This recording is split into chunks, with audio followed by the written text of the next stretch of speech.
Today tutorial natin itong ating mga ginagamit na depensa,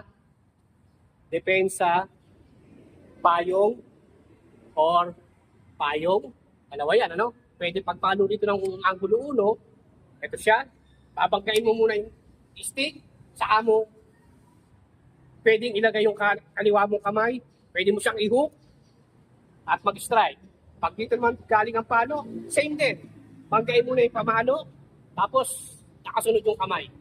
Okay, sa payong, ganun din. Payong, pwede ka na agad mag-abaniko. Or dito naman, hawi, palo ulit. So yun yung ating mga basic na pagsangga, depensa, payong, sangga, payong,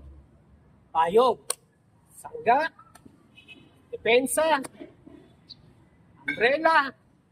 So yun po, pwede natin matutunan ng mga basic na depensa sa ating paglalaro ng stick. Maraming salamat po.